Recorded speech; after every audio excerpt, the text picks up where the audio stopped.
11ஆம் வகுப்பு சிந்து நாகரிகம். வரலாறு. இந்தியாவில் முதற்கட்ட நகரமயமாக்கத்தின் சின்னம் சிந்து நாகரிகம் ஆகும். சிந்து பகுதியில் நாகரிகம் உச்சத்தில் இருந்தபோது நாம் இதுவரை விவாதித்த இடைக்கற்காலம், புதிய கற்காலம் உள்ளிட்ட பல பண்பாடுகள் இந்தியாவின் மற்ற பகுதிகளில் நிலவின. பெயரிடு முறையும் படிநிலைகளும் காலவரிசையும். இந்தியாவின் வடமேற்கு பகுதியிலும் பாகிஸ்தானிலும் பொது ஆண்டுக்கு முன் 3000 கால அளவில் தோன்றிய நாகரிகங்களும் பண்பாடுகளும் மொத்தமாக சிந்து நாகரிகம் எனப்படும். இந்நாகரிகம் அடையாளம் காணப்பட்ட முதல் இடம் ஹரப்பா என்பதால் இது ஹரப்பா நாகரிகம் என்றும் அழைக்கப்படுகிறது. ஹரப்பா நாகரிகம் திடீரென்று ஒரே நாளில் தோன்றிவிடவில்லை. இப்பகுதியில் புதிய கற்கால கிராமங்களின் தொடக்கம் நடைபெற்றது ஏறத்தாழ பொது ஆண்டுக்கு முன் 7000 புதிய கற்கால பகுதியான மெஹர்காரின் காலத்தைப் போல கணிக்கப்படுகிறது. ஹரப்பா நாகரிகம் பல்வேறு கட்டங்களாக படிநிலைகள் பின்வருமாறு பிரிக்கப்பட்டுள்ளது. தொடக்ககால ஹரப்பா 3000 முதல் 2600. முதிர்ச்சி அடைந்த ஹரப்பா புது ஆண்டு முன் 2600 முதல் 1900 வரை. பிற்கால ஹரப்பா புது ஆண்டுக்கு முன் 1900 முதல் 1700 வரை. ஒரு நகர பண்பாட்டிற்கான கூறுகள் முதிர்ச்சி பெற்ற ஹரப்பாவின் காலத்தில் இருந்தது. அதற்கு பின் அது வீழ்ச்சி அடைந்தது. ஹரப்பாவும் முதலில் புது ஆண்டுக்கு கிபி 1826 வருகை தந்தவர் சார்லஸ் மேசன். 1831 அம்ரி எனும் ஹரப்பா பண்பாட்டோடு தொடர்புடைய இடத்திற்கு அலெக்சாண்டர் பர்ன்ஸ் வருகை தந்தார். லாகூரிலிருந்து முல்தானுக்கு ரயில் பாதை அமைப்பதற்கான ஹரப்பா அளிக்கப்பட்டது.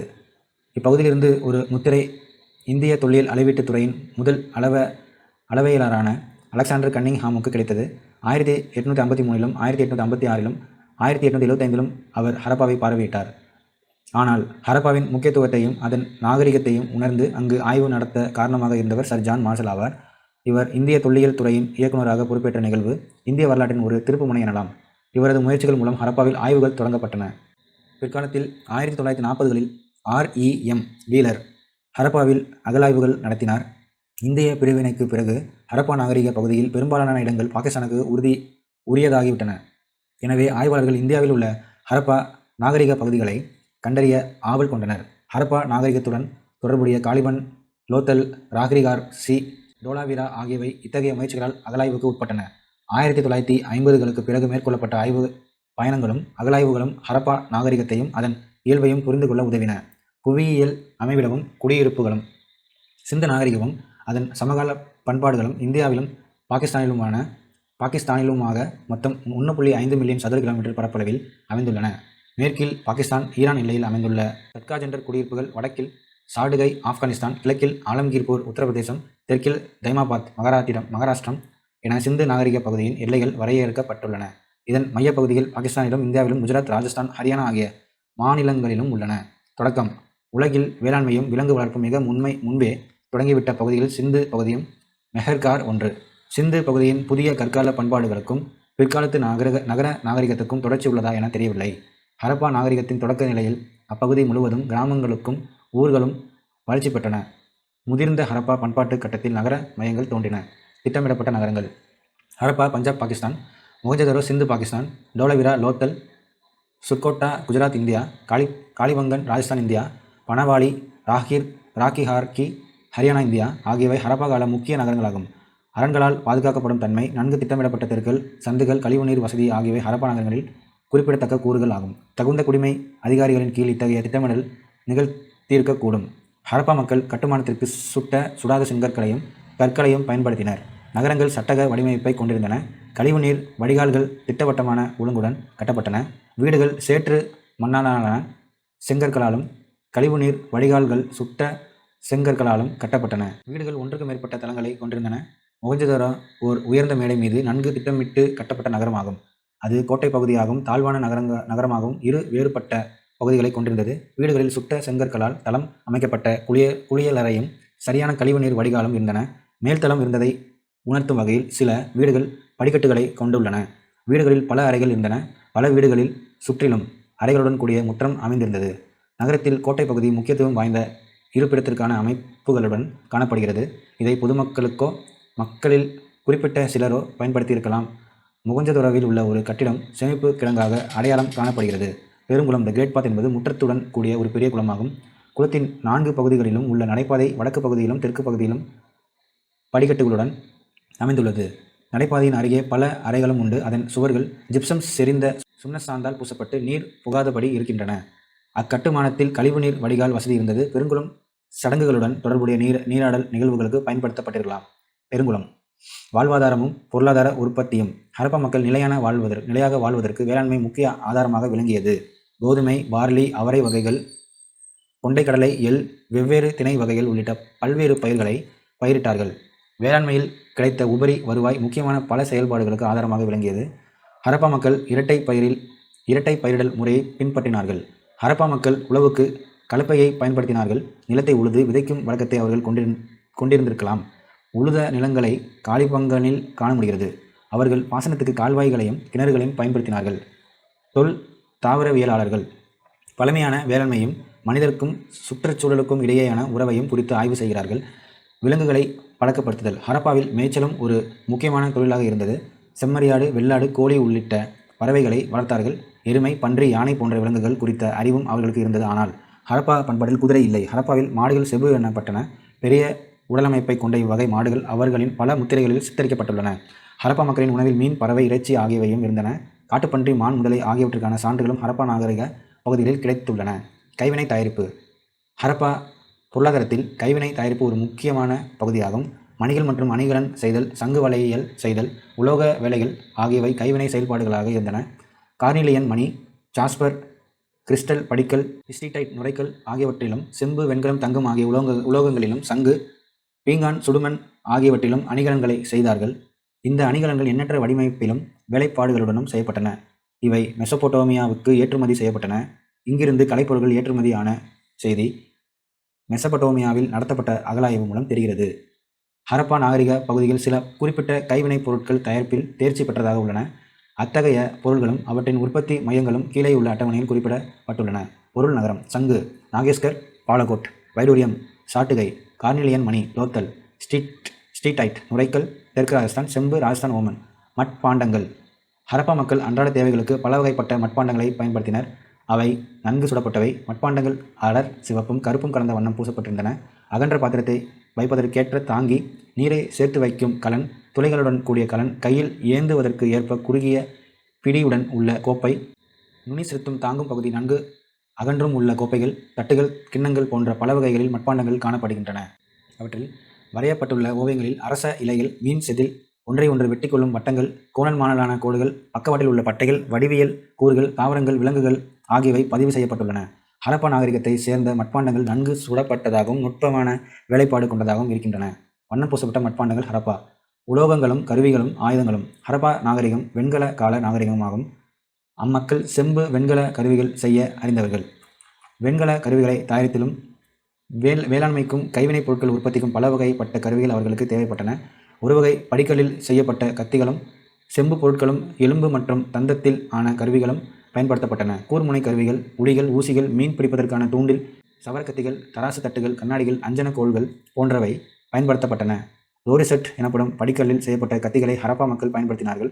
அம்பு, ஈட்டி, கோடாரி, மழுங்கல், முனைக்கோடரி ஆகியவை அவர்களின் ஆயுதங்களாக இருந்தன. ஹரப்பா மக்கள் இரும்பை அறிந்திருக்கவில்லை. ரோரிசெட். இந்த படிவுப்பாறை பாகிஸ்தானில் உள்ள ரோரி பகுதியில் காணப்படுகிறது. ஹரப்பா மக்கள் கத்திகளும் பிற கருவிகளும் செய்வதற்கு இது பயன்பட்டது. எதுனா ரோரிசெட். துணிகளும் அணிகலன்களும். ஹரப்பா மக்கள் துணியிலான ஆடைகளை அணிந்தார்கள். கல்லாலும் உலோகங்களாலுமான அணிகலன்களை பயன்படுத்தினார்கள். அவர்களுக்கு பருத்தி, பட்டு ஆகியவை குறித்த அறிவு இருந்தன. ஒரு சுடுமண் பொம்மையில் மதகுரு போல் தோற்றமளிக்கும் உருவம் துணியிலான பூ வேலைப்பாடுகள் கொண்ட மேலாடையை அணிந்துள்ளதை காண்கிறோம். மொகஞ்சதாரோவில் கண்டெடுக்கப்பட்ட நடனமாடும் பெண் சிலையின் முழங்கையின் மேல் பகுதி வரை வளையல்கள் காணப்படுகின்றன. ஹரப்பா மக்கள் கார்னிலியன், செம்பு, தங்கம் ஆகியவற்றால் ஆன அழகிய வேலைப்பாடுகள் கொண்ட அணிகலன்களை உருவாக்கினர். அவற்றில் சில பொறிக்கப்பட்ட வடிவங்களை கொண்டுள்ளன. அவை மெசொப்பொட்டோமியாவிற்கு ஏற்றுமதி செய்யப்பட்டன. ஒப்பனை பாண்டங்கள், கல்லாலான பாத்திரங்கள், சங்கு வளையல்கள் ஆகியவையும் பயன்பாட்டில் இருந்தன. அவர்கள் உருவாக்கிய அணிகலன்கள் வணிக நடவடிக்கைகளின் ஒரு பகுதியாக விற்கவோ பண்டமாற்றம் செய்யவோ பயன்பட்டன. வணிகமும் பரிவர்த்தனையும். ஹரப்பாவின் பொருளாதார செயல்பாடுகளில் வணிகமும் பரிவர்த்தனையும் முக்கிய பங்கு வகித்தன. ஹரப்பா மக்களுக்கு மெசொப்பொட்டோமியாவுடன் நெருக்கமான வணிக தொடர்பு இருந்தது. அவர்கள் இந்தியாவில் பிற பண்பாடுகளை சேர்ந்த மக்களுடனும் தொடர்பு கொண்டிருந்தார்கள். சுமேரிய நாகரிகம் நிலவிய ஓமன், பஹ்ரைன், ஈராக், ஈரான் ஆகிய இடங்களில் ஹரப்பாவை சேர்ந்த முத்திரைகளும் பொருட்களும் கிடைத்துள்ளன. கூனிஃபார்ம் கல்வெட்டு குறிப்புகள் மெசொப்பொட்டோமியாவுக்கும் ஹரப்பாவுக்கும் இடையிலான வணிக தொடர்புகளை குறிப்பிடுகின்றன. அவற்றில் காணப்படும் மெலுக்கா எனும் சொல் சிந்து பகுதியை குறிக்கிறது. ஹரப்பாவில் செய்யப்பட்ட ஜாடி ஓமனில் கண்டுபிடிக்கப்பட்டுள்ளது. ஹரப்பாவை சேர்ந்த முத்திரைகள், எடைக்கற்கள், தாயக்கட்டைகள், மணிகள் மெசொப்பொட்டோமியாவில் கண்டெடுக்கப்பட்டன. கார்னிலியன், வைடூரியம், செம்பு, தங்கம், பல வகைப்பட்ட மரங்கள் ஆகியவையும் ஹரப்பாவிலிருந்து மெசொப்பொட்டோமியாவுக்கு ஏற்றுமதி ஆயின. ஹரப்பா மக்கள் இந்தியாவின் வேறு பகுதிகளுடனும் தொடர்பு கொண்டு மூலப்பொருட்களை பெற்று அவற்றை மேலும் சில செய்முறைகளுக்கு உட்படுத்தி உற்பத்தியில் ஈடுபட்டார்கள். இடைக்கற்களும் அளவீடுகளும். ஹரப்பாவில் சரியான இடைக்கற்களும் அளவீடுகளும் பயன்படுத்தப்பட்டன. வணிக பரிவர்த்தனைகளில் ஈடுபட்டதால் முறையான அளவீடுகளுக்கான தேவை இருந்தது. ஹரப்பா நாகரிக பகுதியிலிருந்து படிக்கல்லாலான கனசதுர வடிவ இடைக்கற்கள் கண்டெடுக்கப்பட்டுள்ளன. இடைக்கற்கள் இரும முறையை உணர்த்துகின்றன. எடையின் விகிதம் 2 மடங்காக்கும்படி பின்பற்றுள்ளன. 1:4:8:16:32 16 விகிதம் கொண்ட சிறிய எடை அளவீடு இன்றைய அளவீட்டில் 13.63 கிராம் கொள்ளத்தக்கதாக உள்ளது. ஹரப்பா மக்கள் இன்றைய அளவீட்டில் 1 இன்ச் 1.75 சென்டிமீட்டர் ஆக கொள்ளும் விதத்தில் அளவுகோலையும் பயன்படுத்தி இருக்கிறார்கள். இடைக்கற்கள் கனசதுர வடிவத்தில் படிக்கல்லில் செய்யப்பட்டிருந்தன. அவர்கள் இரும எண் முறையை 1 2 4 8 16 32 பின்பற்றினார்கள். இம்முறை அணிகலன்களையும் உலோகங்களையும் எடை போட பயன்பட்டிருக்கலாம். முத்திரைகளும் எழுத்து முறையும். ஸ்டீடைட், செம்பு, சுடுமண், தந்தம் போன்றவற்றாலான முத்திரைகள் ஹரப்பா நாகரிக பகுதிகளில் அதிக அளவில் கண்டெடுக்கப்பட்டுள்ளன. ஹரப்பா எழுத்து முறையை இன்று வரைக்கும் நம்மால் விலக்கிக் கொள்ள முடியவில்லை. 5000க்கும் மேற்பட்ட எழுத்துத் தொடர்கள் ஆவணப்படுத்தப்பட்டுள்ளன. ஹரப்பாவில் கிடைத்தவற்றில் மிக நீளமானதாக கருதப்படும் எழுத்துத் தொடர் 26 குறியீடுகளை கொண்டுள்ளது. பல அறிஞர்கள் அது திராவிட மொழி குடும்பத்தை சேர்ந்ததாக கருதுகிறார்கள். போக்குவரத்துக்கு உட்படும் பொருட்கள் மீது குறியீட்டு அடையாளப்படுத்துவதற்காக முத்திரைகள் பயன்பாட்டிருக்கலாம். பொருட்களின் உரிமையாளரை குறிப்பதற்கும் அவை பயன்பட்டிருக்கலாம். கலையும் பொழுதுபோக்கும். ஹரப்பா நாகரிக பகுதியிலிருந்து கிடைக்கும் சுடுமண் உருவங்கள், மட்பாண்டங்களில் காணப்படும் ஓவியங்கள், வெண்கல உருவங்கள் ஆகியவை ஹரப்பா மக்களின் கலைத்திறனை உணர்த்துகின்றன. ஸ்டீடைட் கல்லின் அமைந்த மதகுரு, செம்பிலான நடமாடும் பெண் இவை இரண்டும் மொகஞ்சதாரோவில் கிடைக்கப்பட்டுள்ளது. ஹரப்பா, மொகஞ்சதாரோ, டோலாவிரா ஆகிய இடங்களில் கிடைத்த கல் சிற்பங்கள் ஆகியவை ஹரப்பாவின் முக்கிய கலைப்படைப்புகளாகும். பொம்மை வண்டிகள், கிளுகிளுப்பைகள், சக்கரங்கள், பம்பரங்கள், சதுரங்க விளையாட்டில் பயன்படுத்துவதை போன்ற காய்கள், கட்டங்கள், வரையப்பட்ட பலகைகள் ஆகியவை ஹரப்பா மக்களின் பொழுதுபோக்கு விளையாட்டுகளுக்கு சான்றாகும். நம்பிக்கைகள். சிந்து மக்கள் இயற்கையை வழிபட்டார்கள். அரச மரங்கள் வழிபாட்டுக்குரியதாக இருந்திருக்கலாம். சில சுடுமண் உருவங்கள் தாய் தெய்வத்தை போல் உள்ளன. காளிபங்கனில் வேள்வி பீடங்கள் அடையாளம் காணப்பட்டுள்ளன. ஹரப்பா மக்கள் இறந்தோரை புதைத்தனர். புதைப்பதற்கான நடைமுறைகள் விரிவாக இருந்தன. இறந்த உடல்களை எரித்ததற்கான சான்றுகளும் கிடைத்துள்ளன. ஹரப்பா புதைக்குழிகளில் மட்பாண்டங்கள், அணிகலன்கள், தாமிர கண்ணாடி மணிகள் ஆகியவை கிடைத்துள்ளன. இறப்பிற்கு பின்னரான வாழ்க்கை பற்றிய அவர்களின் நம்பிக்கை இவை குறிக்கலாம். அரசியல் முறை. மட்பாண்டங்கள், முத்திரைகள், இடைக்கற்கள், செங்கற்கள் ஆகியவற்றில் காணப்படும் சீரான தன்மை அரசியல் முறை செயல்பட்டதை உணர்த்துகிறது. தீவிரமான வணிக நடவடிக்கைகளுக்கு தொழிலாளர்களை திரட்ட வேண்டிய தேவை இருந்திருக்கும். அதிகாரம் படைத்த ஆட்சியமைப்பால் இத்தேவை நிறைவேற்றிக்கப்பட்டிருக்கலாம். ஹரப்பாவும் மொகஞ்சதாரோவும் நகர அரசுகளுக்கான ஆட்சியமைப்பின் கீழ் இயங்கியிருக்கலாம். பண்பாட்டு பொருட்களிலும் அளவீடுகளிலும் காணப்படும் சீரான தன்மை ஹரப்பா சமூகம் உறுதியான மைய நிர்வாகத்தின் கீழ் இயங்கி இருக்க வேண்டும் என்ற கருத்தை வலுப்படுத்துகிறது. நாகரிகத்தை உருவாக்கியவர்களும் இந்திய பண்பாட்டின் உருவாக்கமும். ஹரப்பா நாகரிகத்தை உருவாக்கியவர்கள் திராவிட மொழியை பேசியவர்கள் என ஒரு ஆராய்ச்சியாளர் தரப்பு தெரிவிக்கிறது. தங்கள் நாகரிகத்தின் வீழ்ச்சிக்கு பின்னர் ஹரப்பா மக்கள் கிழக்கு நோக்கியும் தெற்கு நோக்கியும் இடம்பெயர்ந்ததை தொல்லியல் சான்றுகள் காட்டுகின்றன. அவர்கள் இந்தியாவின் வெவ்வேறு பகுதிகளில் குடி பெயர்ந்திருக்கலாம் எனும் ஹரப்பா எழுத்துக்களின் பொருள் விளங்கினால்தான் உறுதியான விடை கிடைக்கும். சிந்து நாகரிகமும் சமகால பண்பாடுகளும். மேய்ச்சல் சமூக மக்கள் வேளாண்மை செய்வோர், வேட்டையாடிகள், உணவு சேகரிப்பாளர்கள் போன்றோரை உள்ளடக்கிய பல குழுக்கள் சிந்து பகுதியில் வசித்தன. இப்பகுதியில் கிராமங்களுக்கும் பெரிய நகரங்களும் இருந்தன. மக்கள் அங்கு ஒன்று கலந்திருந்தனர். இத்தகைய எண்ணற்ற சமூகங்களை சார்ந்த மக்கள் இக்காலகட்டத்தில் கன்னியாகுமரியிலிருந்து காஷ்மீர் வரையும், குஜராத்திலிருந்து அருணாச்சல பிரதேசம் வரைக்கும் இருந்திருக்கலாம். அவர்களின் வரலாறும் இதே அளவு முக்கியமானது. இச்சமூகங்களின் பண்பாடும் சூழலியல் அறிவும் இந்திய பண்பாட்டுக்கு பங்களிப்பு செய்துள்ளன. இந்தியாவின் வடமேற்கு பகுதியில் சிந்து நாகரிகம் செழிப்புற்றிருந்தபோது பிற பகுதிகளில் பல்வேறு பண்பாடுகள் வளர்ந்து கொண்டிருந்தன. இந்திய துணைக்கண்டத்தின் தென்பகுதியிலும் கேரளா, இலங்கையிலும் வேட்டையாடியும் சேகரித்தும் வாழ்ந்த சமூகங்கள் செயல்பட்டன. படகு போக்குவரத்து குறித்த அறிவுடன் இருந்த ஹரப்பா மக்கள் தென்னிந்தியாவுடன் தொடர்பு கொண்டிருந்திருக்கலாம். ஆனால் அதற்கு தெளிவான தொல்லியல் சான்றுகள் கிடைக்கவில்லை. தென்னிந்தியாவின் வடபகுதி, குறிப்பாக கர்நாடகா, ஆந்திர பிரதேசம் ஆகியவை புதிய கற்கால பண்பாடுகளுடன் மேய்ச்சல் மற்றும் கலப்பை சார்ந்த வேளாண்மையிலும் ஈடுபட்டு வந்தன. புதிய கற்கால பண்பாடு காஷ்மீர், கங்கை சமவெளி ஆகிய வட இந்திய பகுதிகளிலும் மத்திய இந்தியாவின் கிழக்கு இந்தியாவிலும் பரவியிருந்தபோது தக்காணத்திலும் மேற்கு இந்தியாவிலும் செம்பு கால பண்பாடு நிலவியது. இவ்வாறு இந்திய ஹரப்பா நாகரிக காலத்தில் பல்வேறு பண்பாடுகளின் கலவை என்று சொல்லத்தகுந்த நிலப்பகுதியாக விளங்கியது. சிந்து நாகரிகமும் தமிழ் நாகரிகமும். இந்திய வரலாற்றில் நிகழ்ந்த முதல் நாகரிகமாக்கத்தின் வெளிப்பாடு சிந்து நாகரிகம் ஆகும். சிந்து நாகரிகத்தின் தோற்றுவித்தவர்கள் குறித்த செய்திகளும் விவாதத்துக்கு உரியனவாகவே உள்ளன. சிந்து எழுத்துக்களின் பொருளை இன்னும் கண்டறிய முடியவில்லை. தென்னிந்தியாவில் கண்டெடுக்கப்பட்ட பெருங்கற்கால தாளிகளில் மெல்லிய கீறல்களாக எழுதப்பட்ட வாசகங்களும் சில இடங்களில் பெயர்களும் சிந்து நாகரிகத்துக்கும் தமிழ் பண்பாட்டுக்கும் இடையேயான உறவை நிறுவுவதற்கான சான்றுகளாக முன்வைக்கப்படுகின்றன. தமிழ்நாட்டிலும் தென்னிந்தியாவிலும் இடைக்கற்காலத்திலிருந்து தொடர்ச்சியாக மக்கள் வாழ்ந்து வந்ததற்கு பல தொழில் சான்றுகள் உள்ளன. இவர்களில் சில சமூகங்கள் சிந்து சமூக சிந்து பகுதியிலிருந்து இடம் பெயர்ந்திருக்கலாம் என்பதை மறுக்க முடியாது. எனினும் உறுதியானதொரு முடிவுக்கு வர இன்னும் அதிக ஆய்வுகள் தேவை. தமிழகத்தை சேர்ந்த ஊர்களான அரிக்கமேடு, கீழடி, உறையூர் போன்றவை இந்தியாவில் நடந்த 2ஆம் நகரமயமாக்கத்தின் பகுதிகள் ஆகும். இந்த ஊர்கள் சிந்து நகரங்களிலிருந்து மிகவும் வேறுபட்டதாக உள்ளன. வீழ்ச்சி ஏறத்தாழ பொது ஆண்டுக்கு முன் 1900 சிந்து சமவெளி நாகரிகம் வீழ்ச்சி அடைந்தது. காலநிலை மாற்றம், மெசபொட்டாமியாவுடனான வணிகத்தில் ஏற்பட்ட வீழ்ச்சி, தொடர் வறட்சியின் காரணமாக ஆறுகள் மற்றும் நீர்நிலைகள் காய்ந்து வற்றிப்போதல் ஆகியவை வீழ்ச்சிக்கான காரணங்களாக வரலாற்றாசிரியர்களால் கணிக்கப்படுகின்றன. சிந்து நாகரிகத்தின் அழிவுக்கு படையெடுப்பு, வெள்ளம், ஆறு தன் போக்கை மாற்றிக்கொண்ட நிகழ்வு ஆகிய காரணங்களும் முன்வைக்கப்படுகின்றன. காலப்போக்கில் இம்மக்கள் சிந்து பகுதியிலிருந்து தெற்கு நோக்கியும் கிழக்கு நோக்கியும் இடம் பெயர்ந்தார்கள். பாடச்சுருக்கம். இந்தியாவின் வரலாற்றுக்கு முந்தைய காலகட்டத்தில் ஏறத்தாழ 2 மில்லியன் ஆண்டுகளுக்கு முன்னால் தொடங்குகிறது.